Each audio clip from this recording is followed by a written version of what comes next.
Okay, so welcome everybody to our next guest speaker in our series for the Masters of Science of Digital Marketing. Today, we're very pleased and honored to have Jason Etter, who's the VP of Sizzle at ContentBacon. The Masters of Science program, for those who don't know, is a fully online specialty master's degree program. We do hold a series of online guest speakers, professional development workshops, book clubs, and other virtual events to keep us better connected to each other and to the digital marketing industry. Before we get things started, I just have some housekeeping items. First of all, as I've already let you know, today's session is recorded, and for anyone's classes who wish to see them later, I'm happy to share the recording. Also, today, Jason will be presenting for approximately 40 or so minutes and leave some time for questions at the end. So if you have questions, you're welcome to save them until the end, or during his session, if you'd like to ask questions in the chat, I will be, and our moderator today will be looking at the chat as well. So you can feel free to write your questions in or save them for the end. So to get things started today, I have the distinct pleasure to have one of our very own Masters of Science in Digital Marketing professors, Mark Burgess, here with us this morning. And he will be introducing Jason and moderating our discussion. Mark is the co-founder and president of Blue Focus Marketing, which is a brand consultancy that builds brands from the inside out.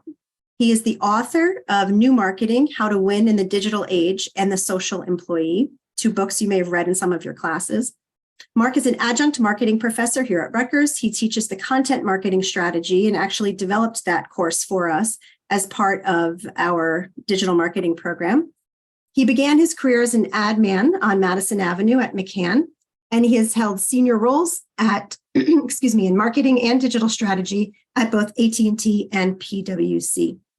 So with that, I will turn the floor over to Mark.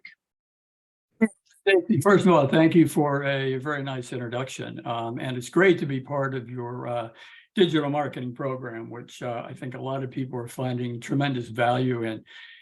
This is a good topic for me. I love content marketing. In fact, in my latest book, The New Marketing, really devoted 2 whole chapters to this topic. I think that more and more marketers are coming to realize today that in today's rapidly changing digital climate, that real marketing breakthroughs can be born through developing a content marketing strategy and mastering that. So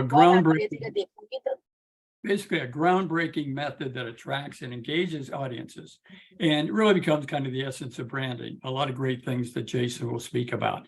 So let me go into an introduction. I really have the pleasure of introducing Jason, who was a former student in my content marketing strategy course. Jason is the VP of Sizzle. I love that title, right? Really says a lot, at ContentBacon. Jason brings over 15 years of marketing experience across multiple industries. Little thing about him, he's a glutton for punishment. Jason has 2 master's degrees in his office, and one from LaSalle in IT leadership, and the second from the digital marketing program at Rutgers Business School. But if you'd really like to know Jason, watch him smile when he talks about his 2 daughters, absolutely crushing it at life through their natural instincts to lead with kindness, compassion, and laughter. So he's also okay at storytelling, which is really the reason we invited him here today. And as Stacy had mentioned following the presentation, really happy to take questions. So welcome, Jason. Thank you so much, Marco. Pleasure. And it's always great to see some familiar faces here, and really looking forward to getting started and talking about just building and executing a content strategy. So I mentioned, my goal is to get through these slides in 40 minutes or less, so that we can really just have a nice discussion about what comes to mind, where you might get stuck, and how I can help you here. So let's dive right in. So what I'm going to cover is just myself and where I work, some observations about the just where we are in terms of marketing in 2023. And then of course, how to build a sizzling content strategy. And then we'll have those questions. And also everybody here is going to get a free link to a strategy building document that you'll be able to use yourself and apply everything that we talk about today. So for the boring part, this is me. That's me in a suit. Look at that. I have a jacket on and everything. Congratulations to myself. I'm very happy that I dressed up for a day. There we are. So let's go to the more fun of it, right? So I work at an organization called ContentBacon. So our goal is to be storytellers, right? At the end of the day, organizations need to tell stories. They all have something that inspires them to start the organization in the first place. And at ContentBacon, our job is to do that. And we do it through two different primary sources of accomplishment, which is two different subscription options. One is called Done For You, which is, that's an all-in content strategy that we put together, whether it's, building, planning, and executing, or we have another option called Bottomless Bacon, which if you know everything that you need to provide, you just need someone to write content on an unlimited basis, we offer it for a very affordable price. Now, jumping into the meat of it here. Let's talk about some observations, some of which may feel a little bit like an elephant in the room or maybe a pig in the room. We'll see which one you decide. So right away, the way that people find answers has changed, okay? Querying on Google is one option for sure, but for the most part, we have massive audiences spread across multiple channels. These are just some numbers right here. 2.4 billion people on WhatsApp, 900 million on LinkedIn, 2.35 billion on Instagram. People are starting to use these channels and isolated groups to get information. Because guess what, guys? We are inundated with noise. We are inundated with information. We are inundated with channels, and people are searching for value add areas of trust. So many organizations, especially for you out there that are looking to become future marketers, the where and how we go about answering questions and finding folks that might be interested in your products or services is changing because people are fleeing to micro communities. And I think that's the first thing I wanted to touch on. In addition to that, there's a lot of distraction. So I mentioned the noise, right? Well, sometimes that noise can be really exciting. There might be a shiny new thing, but you might be, if you're playing in a field where your audience isn't paying attention to, then you're kind of putting together some efforts for naught, right? So that as a marketer, it's very difficult to do because we all love shiny, fun things, right? So I just wanted to touch on that. And last, but second to last is, nobody wants to be fed mediocre stories, right? So I think there's some tongue in cheek to this in that, there's a lot of opportunities out there today where we have tools that are enabling us to get things done very quickly. And the result of that, if untouched and just copied and pasted, is not really something that is going to engage, excite, and really become something meaningful without, the actual effort of what we need to do. All that in mind, though, I feel that any content marketer that is not really diving headfirst into the tools that are available to us today is probably not going to succeed. There are, the resistance that some have towards all these tools that are available are going to be left behind. So I say, combat that resistance and take advantage, research, become experts, learn how to retool how you think about piecing things together when you're starting to create stories. And just as a small subset, so this is just a quick, super dirty list of just, a handful of tools that are already out there that are doing things for you at a rapid pace. The TLDR, and just kind of going back here, is that there are so many tools available to us. These tools are not answers. These tools are available now, and I have seen not a replacement for content creation, but instead an enhancement and an opportunity to leverage tools like ChatGPT, Jasper AI, etc. And even Google themselves are changing how they're, looking at content. And, the EEAT model, if you haven't looked into it yet, is very interesting because it does welcome AI generated content so long as it's meaningful, engaging, and does something that will help. So I think there's a lot to talk about. And what I'm about to share with you in terms of building a content strategy is completely relevant to this AI discussion, because AI, to some extent, can serve as your virtual assistant, if you will, to get things started, to really start to allow yourself to begin the creation process, and can streamline a lot of the things that may previously taken hours of work to get your outline and the bones of what you need to do started at a much faster rate. So let's dig in. All right, so right away, so a content strategy at the highest level it's an overview, right? And what it does is it maps the organizational vision to content in order to drive business and obtain your key business objectives, right? So what does that mean? That means it's not a marketing strategy. So I really like to be clear about that out of the gate. Your marketing strategy, okay, is let's call it this large thing, right? Content is a slice of that pie, okay? And your content strategy certainly maps out to your marketing strategy as well, but they are not the same thing. How you actually develop a content strategy should map directly to those business objectives that you're trying to accomplish within your marketing strategy. And I like to just really draw that line in the sand so that it's crystal clear that when people are creating a content strategy, they're not thinking of the full picture. Content is a piece of the puzzle. So right off the bat, the first thing that you need to do if you're going to be creating a content strategy, you must know what your company mission is. You must know what exactly that you're trying to go after. Work with your leaders, work with your, understand exactly what are you trying to accomplish this quarter, this month, this year. That's your starting point, because everything you do from this point forward will map to that. If you're trying to drive revenue, if you're trying to drive interest, etc., there's a lot of different pieces to this puzzle that are completely irrelevant if you don't know exactly what the goals are that are being put forth before you. And, this is where success comes from. And that plays in perfectly to the second part, which is just know your goals, right? So if you understand what the company mission is and what they're trying to accomplish, how are you going to be measured in order to get there? What piece of, where does the content strategy fit in with these goals?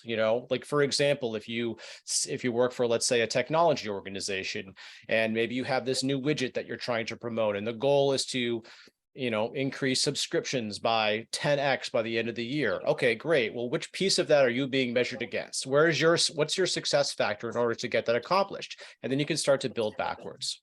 But again, these are the fundamental pieces to get started with a content strategy in particular. Know what the organizational goals are in the first place. What is that mission? And then take a step back and say, what are you going to be measured against specifically in order to get those goals or contribute towards those goals? The next piece is a little bit more fun. You start to dive into understanding who your audience is. And I'm going to talk a little bit deeper about that too. So at the end of the day, if you're trying to tell a story, you need to know who you're talking to, right?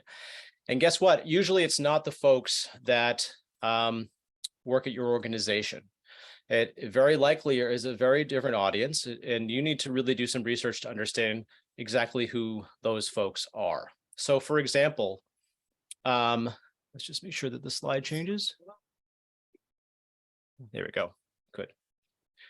These are just some things that you should ask yourself. So if you're trying to build a content strategy out of the gate and you want to understand who your target persona is, ask yourself questions about, what personality traits do these people have?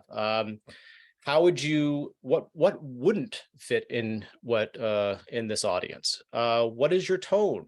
What categories fit best, right? Is the organization that you're trying to reach out to, are they a friend at the bar, or are they an eternal optimist, or are they an educator? Am I trying to reach out to, let's say, Ryan, who's sitting in his bed watching this, or are we trying to get after Stacy? And how would that differ exactly, in terms of what we're trying to go after, in terms of that storytelling? What are some of the traits that follow into that?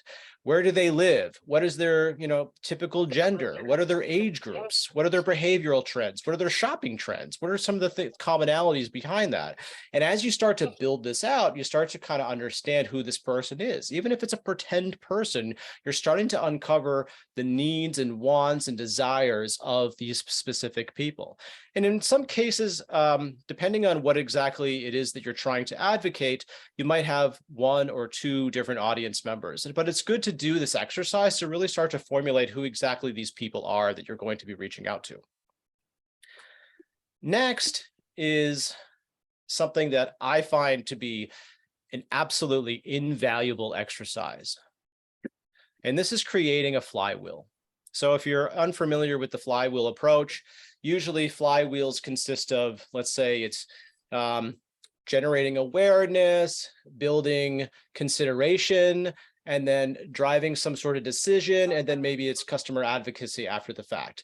And what that flywheel means is that it never stops. It's always going. And that's the whole idea of that flywheel, right? It just continues to spin and continues to grow.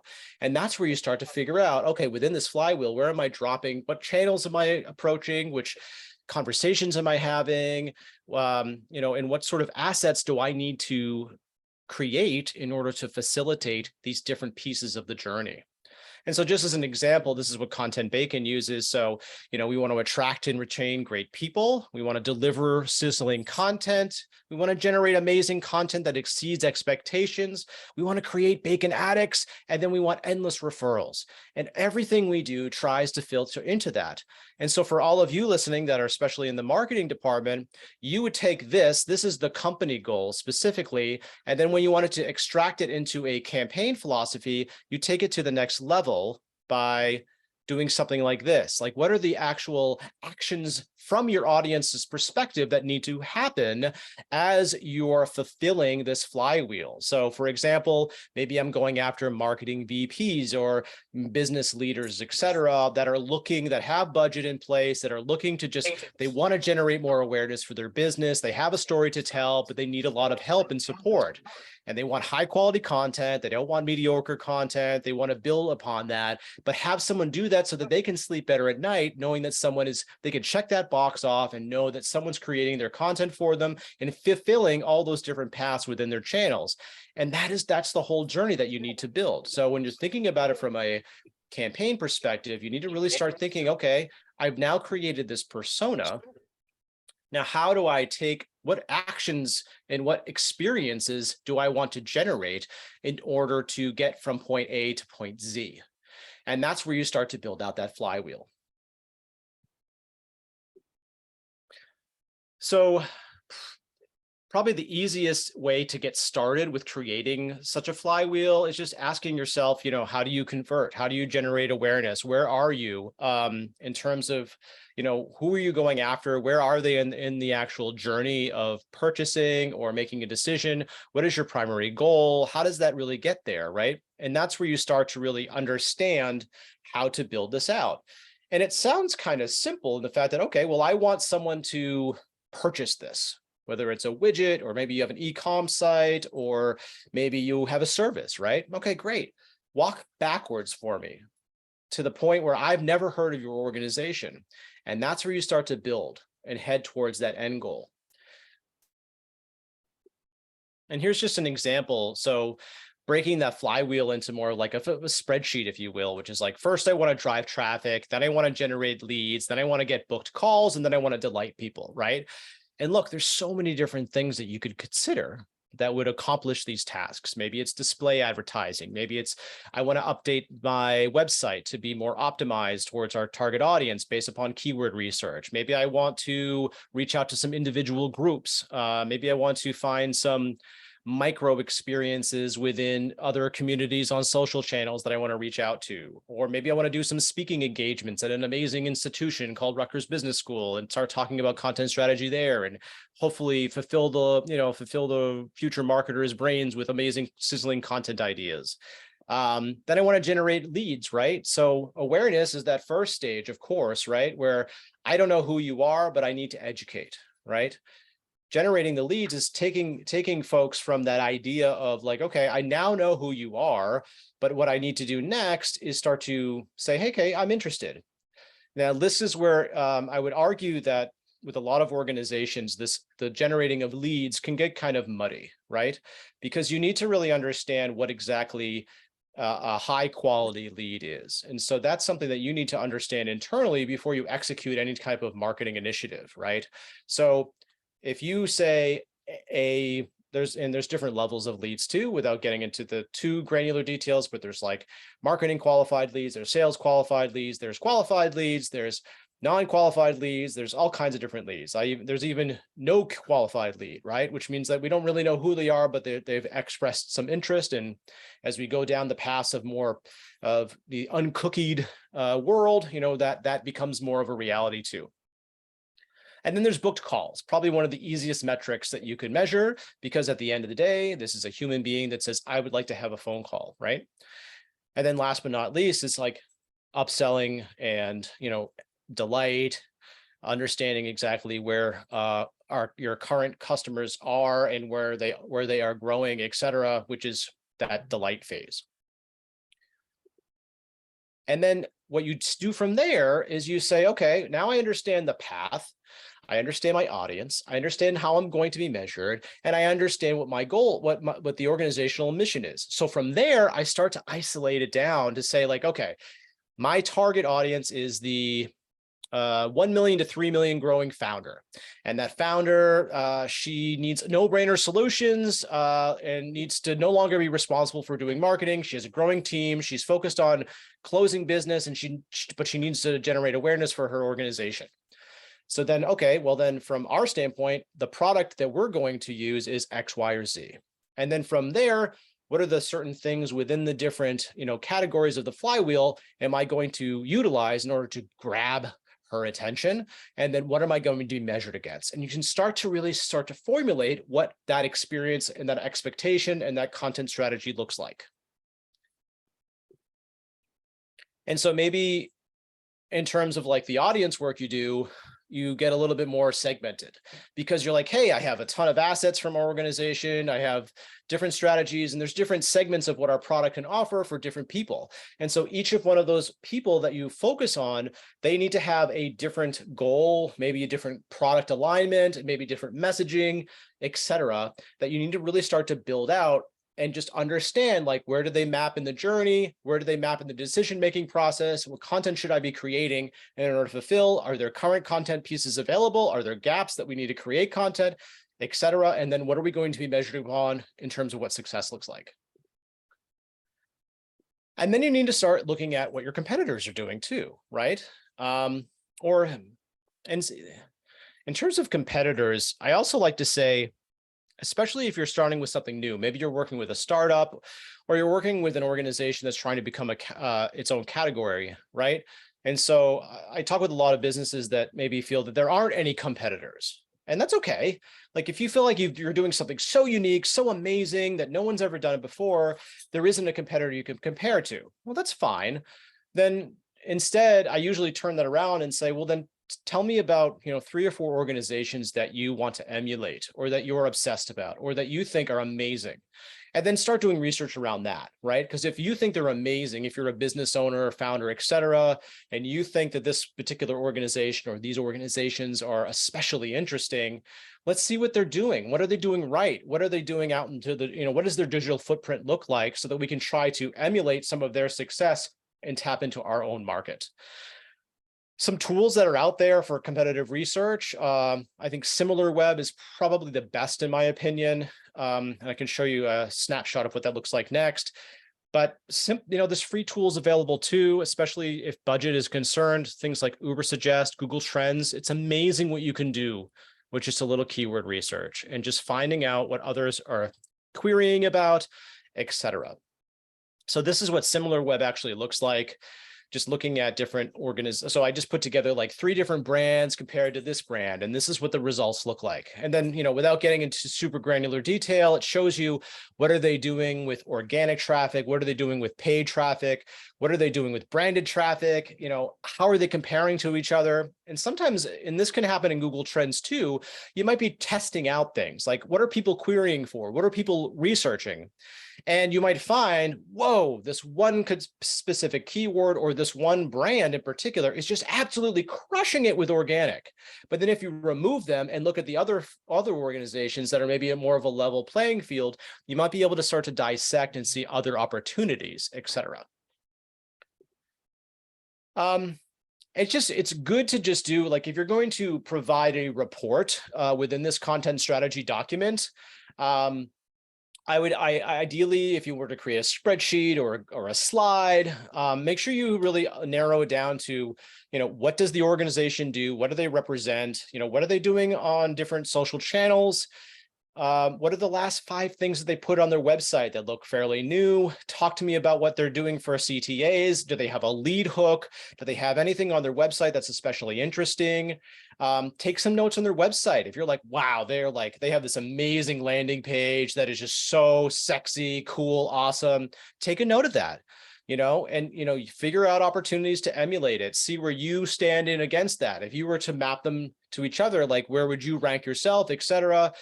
Talk a little bit more about, what they look like, and just their homepage in particular is a great experience. And then just go about doing some, if you're using SimilarWeb, for example, and you see some keyword terms or topics that seem to rank really well, go to Bing, go to Google, use Safari, etc. Test that out, type in some of those keywords and see what that experience is like, and then go through that as yourself. Pretend that you're a prospect and see what that experience is like in order to start to really generate what a strategy could look like.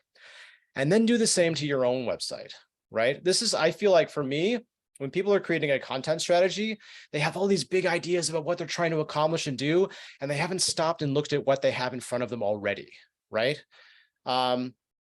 You probably have a ton of content at your fingertips that could be repurposed, retweaked, spliced and diced. I think it was a Gary Vee that said one piece of content should become 50 pieces of content or something of that nature.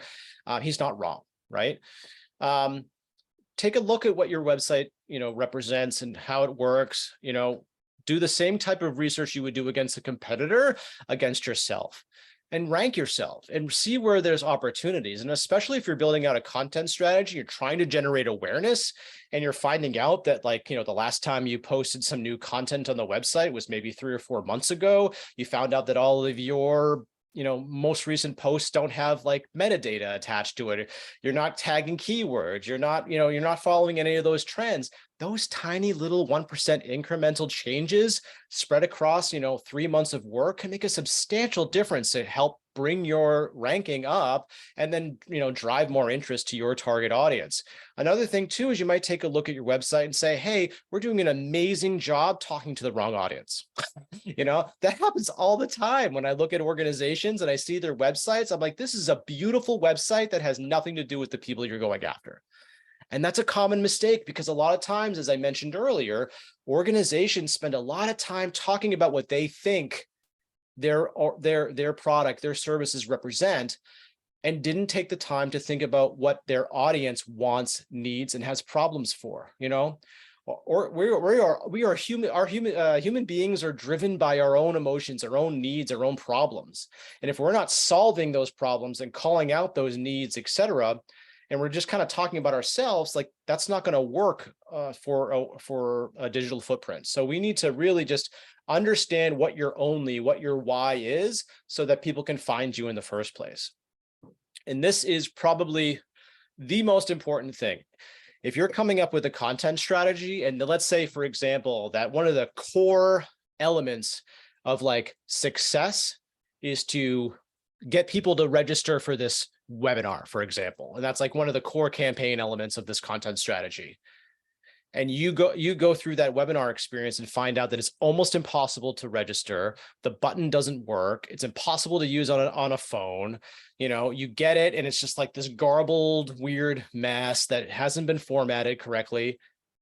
The odds of people the odds of you winning and being successful in what you're doing, regardless of how amazing the experience is before that actual moment, is going to go completely into the garbage because of that, by not testing it out yourself and really seeing whether or not what you're doing is creating an experience that is like exciting and engaging and easy to use. Now, the next thing to do is to really just start developing your themes. What you really want to do is, taking everything that we just talked about. So, your goals, what you're being measured against, what the company wants you to do. They know what the vision is for the next month, year, quarter, etc. You understand who your audience is. You understand where in the flywheel you're focusing this content strategy for. You've gone through the experience. You've looked at your competitors, etc. And what are you going to talk about, right? So there's a lot of tools out there that can help with this too, such as ChatGPT, such as Jasper AI that we talked about. But then also you can really just start to develop a list of competitive keywords that you want to go after. So for example, in the competitor research, maybe you're targeting 2 or 3, you want a piece of the pie for these 2 larger organizations that you're going after. You ran some reports and you say, wow, they're really ranking high on this list of 10 keywords. Okay, great. Take those 10 keywords and figure out how can I create content around that that's going to advocate those specific keywords. What's missing? What do we have that's already in place? What do we don't have? And then develop your campaign around that. Another thing too, that often gets missed, especially, and I can say this as a marketer myself, is that talk to the people that you're actually working with in particular. Like, it never hurts to talk to your actual customers. Ask them, why did you sign up? Ask them, how did you find us? Ask them, what is the experience like working with us? You could probably get a case study out of them. You could probably get the testimonial out of them. You could probably get them to start championing your project if you're doing a great enough job in doing that. Really worth talking about. Here's just an example of what like theme building could look like. So, focusing on what the medium looks like, who's your audience. This is where you start to get those keywords and coming up with like pillar topics that would relate to that. What is the second keyword? And then maybe a working title. This is a good fundamental start.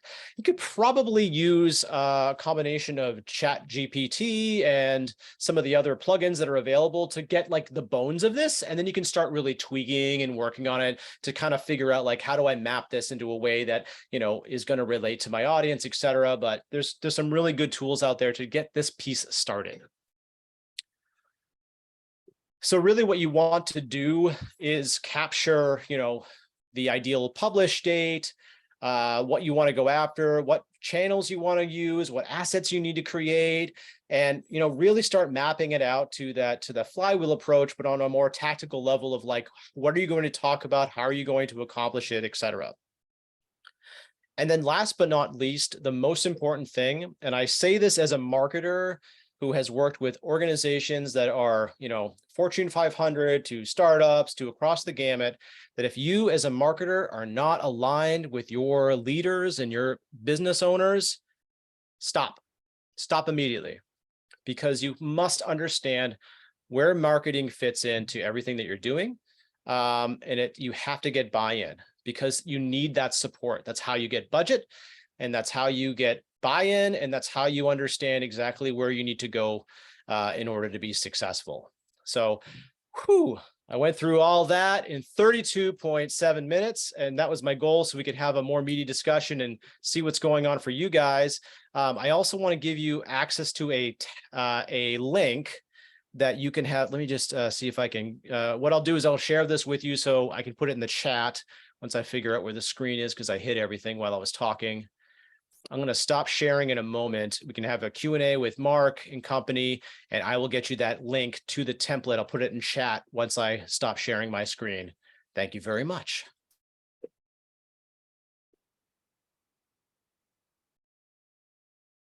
Oh, you're muted, Mark. Sorry about that. Yeah, that was really inspiring. Really diving into the guts of content marketing and how do you do it and how do you make it work. So a couple questions. First of all, can you talk about whether you think content strategies are effectively different for a company versus maybe an individual? So for example, the work that you do, you think a lot of ways this works as well for people looking to build their personal brand as well? Yeah, I think that's a great question. So in terms of, I can kind of like answer it in two different ways. So if you're building a content strategy for a business, I would say that that content strategy and like everything I just talked about should really be isolated down to what are you trying to accomplish over the next 3, 6, 9, 12 months. And that's where your content strategy should live and be executed on for that business. And usually it comes down to like, this is the content strategy that relates to this specific product for this specific audience, et cetera. And we're going after that. For personal brand, it's such a good question. So you can absolutely follow the same steps I just went through, right?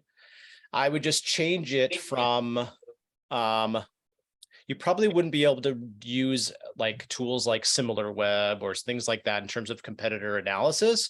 But what you absolutely can do is what I mentioned earlier in terms of like, who do you want to emulate? Who are the people in your space that you want, that you're like, gosh, they're just so good at telling stories. They're so good at blah, blah, blah, blah, blah within your industry.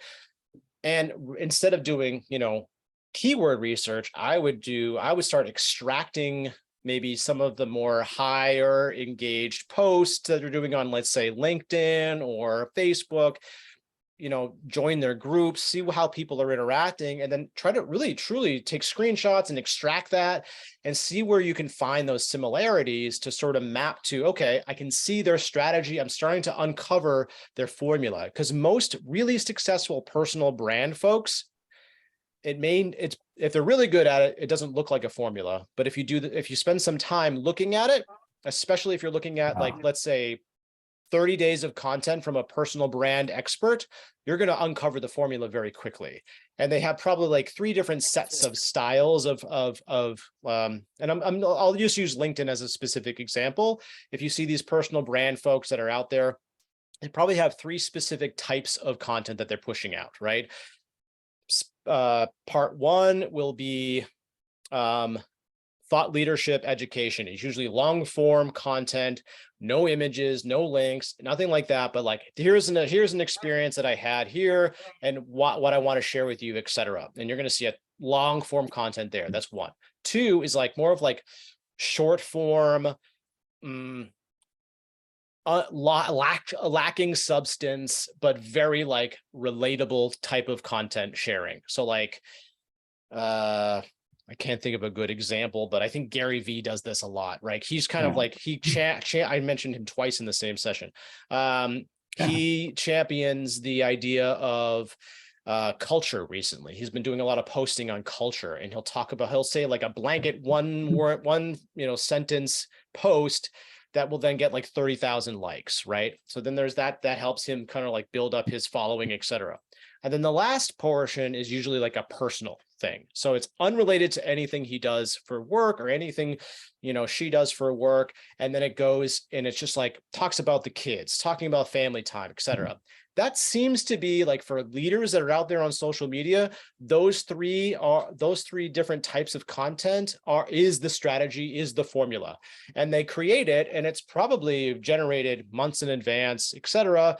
So that then they start staging and scheduling and posting that in advance. I would argue that the most successful folks that you see out there on social media that are doing especially well are absolutely not waking up in the morning and having these genius ideas first thing and keying it in. It's probably been staged 6 weeks in advance. Some great points about, particularly when you mentioned the idea of emulating, right? So it reminds me of good old famous Tom Peters when he said, think like a brand, right? So, which is a concept that marketers, I think, can really relate to, right? Positioning, USP, and what is it that makes you different? And what would you do if you were a brand? And by the way, Gary Vee, I met him a couple of months ago in his wine store. And he doesn't look like the billionaire that he's become, but he's kind of an amazing guy. All right, another question for you. Can you, since you love content marketing, and I'm sure we're looking at brands all the time and what they do and how they do it, can you just mention a couple of brands that you think are good at content marketing? Maybe a couple of your favorites. Oh, that's a great question. I would say Gong.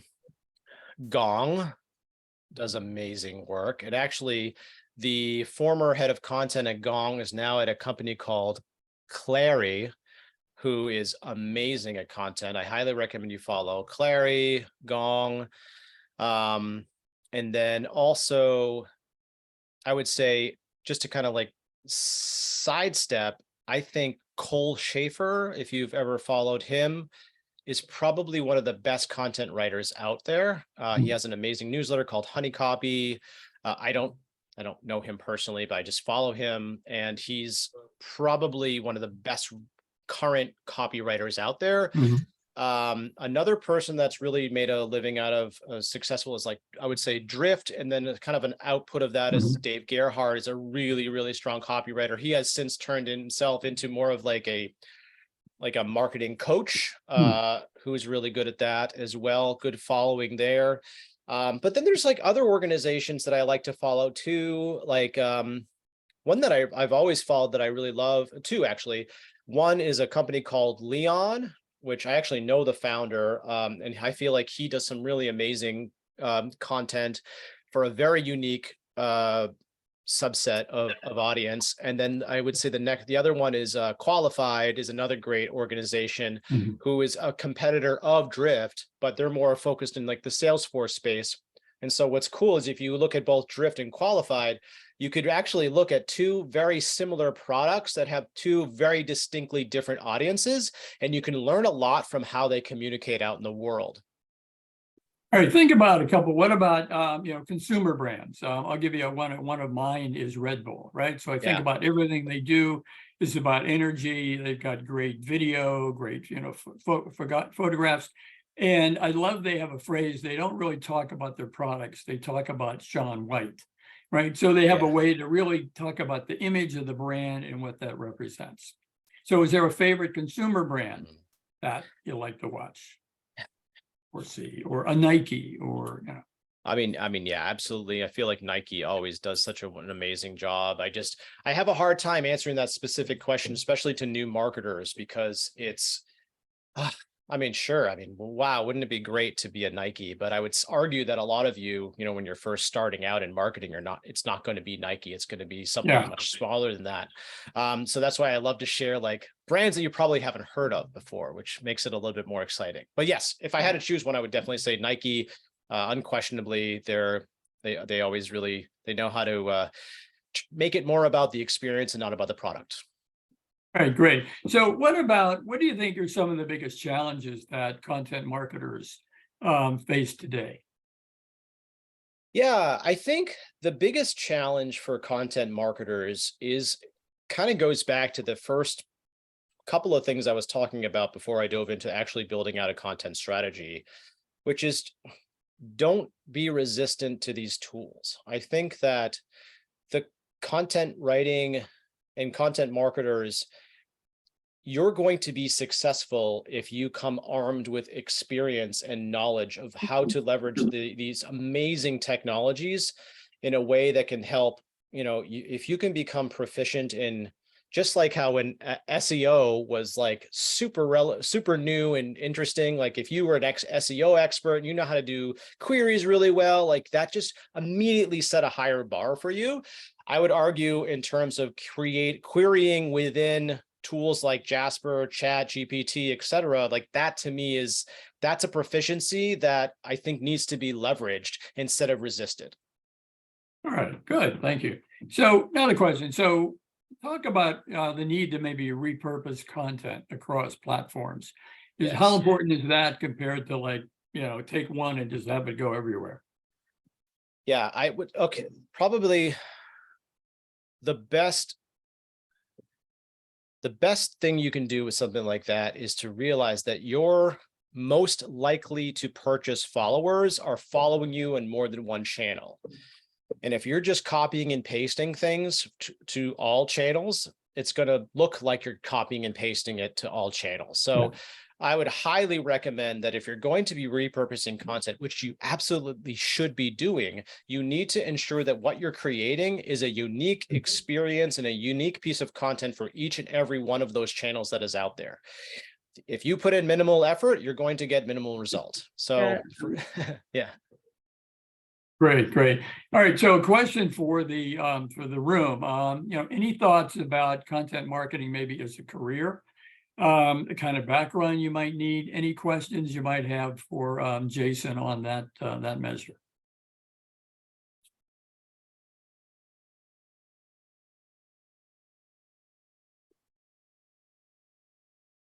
All right, while you're thinking about that, all right, another question.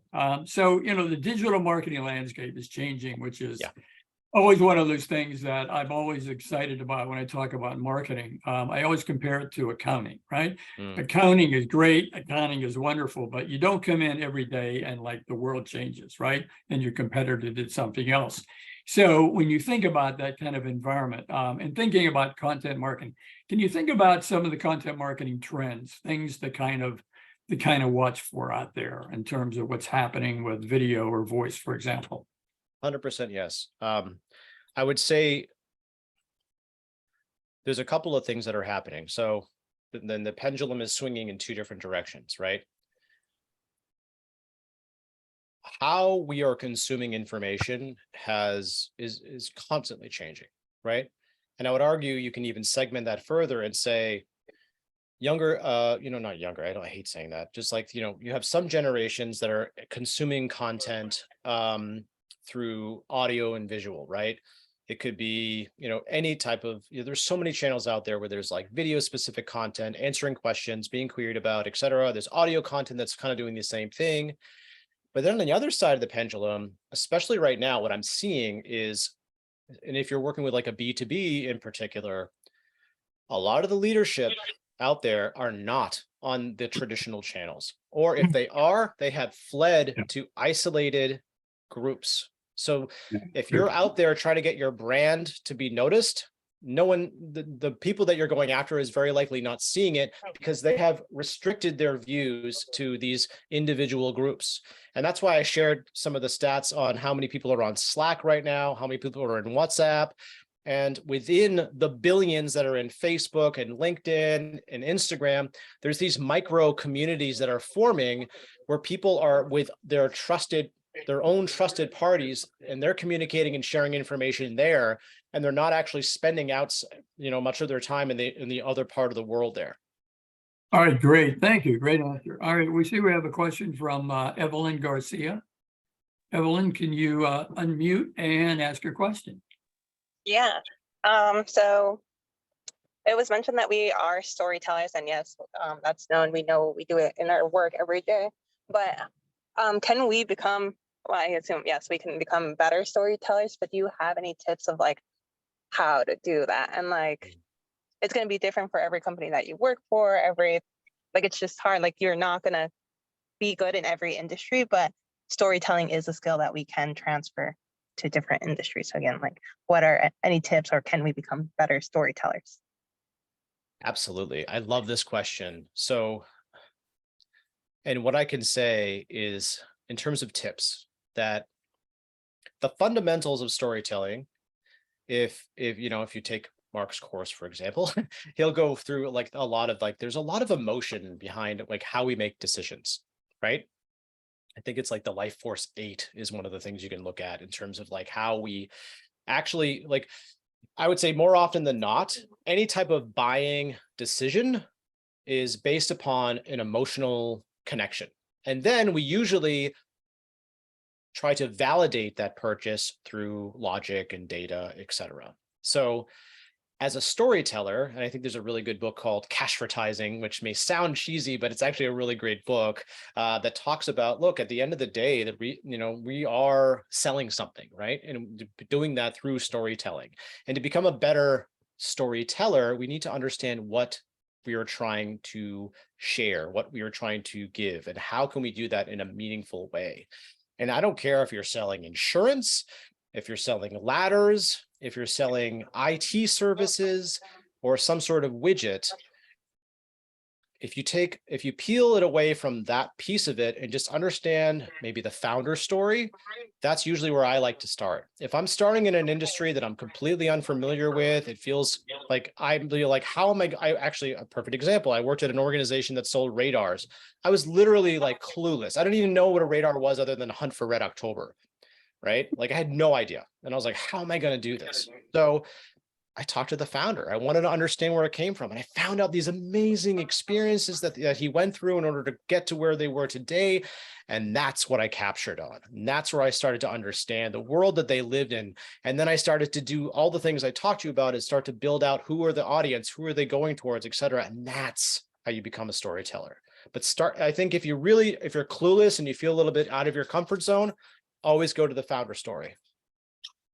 Great. All right, good. Thank you. It reminds me, you mentioned it a couple of times, Jason, when you talk about finding your why. So to the audience, if you've never seen the fantastic TED Talk from Simon Sinek called Start With Why, I used to play this when I would teach an MBA course in person. And I think I've literally seen that TED Talk like at least 100 times. So I could probably like the whole thing. But from the time it came out until today, and by the way, it's got 61 million now views.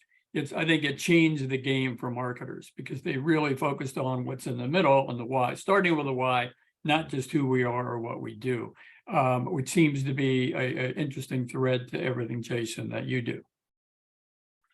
Yeah, actually, this plays perfectly with that question that was just asked too. In addition to watching the Simon Sinek TED Talk, there's a really good book called Zag, which kind of takes the finding your why conversation with a different approach. It actually is like a step-by-step process of uncovering like what makes, zag is like if everyone zigs, you zag, right?